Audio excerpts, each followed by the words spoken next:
Hi, welcome to another episode of Hot Takes. When Humza Yousaf announced the council tax freeze last year, I predicted it would mean an extra large rise this year. The reason being, of course, that you can freeze it for 1 year, but costs still rise.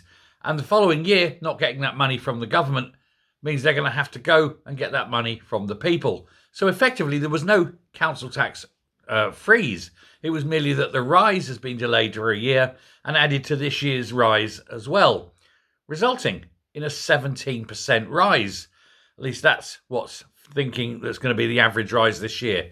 17%. It's immense.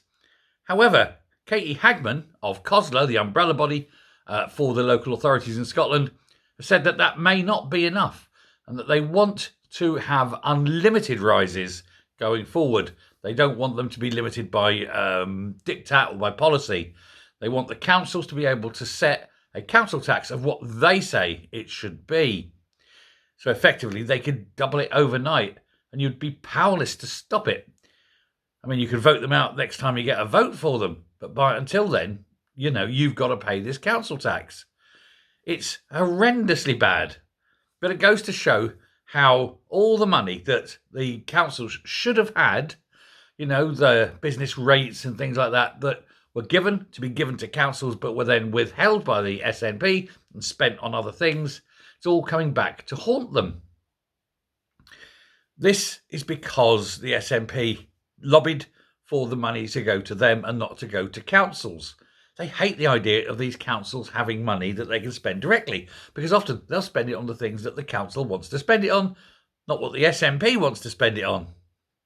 And thus we have these huge and rising council tax costs. And then, of course, with this, the SNP blame the councils, nobody blaming the SNP. Well, I am, because we all know it's them. And it is horrendous. Now, with councillors demanding this power to raise as much as they want, and with costs ever rising, with further cuts on the amount they get from central government, there's going to be no end to it. And there's going to be poverty. And the thing is, when you can't pay your council tax, they can come after you and take your home from you, even if you own your home outright. That's the powers they have. Is raising council tax beyond anybody's ability to pay going to be a backdoor for them to take your house off you and give it to the state? You can put immigrants in it then, can't they? You'll be sleeping on the street, of course. But it's all part of the plan. Let me know what you think. Until then, speak soon. Goodbye.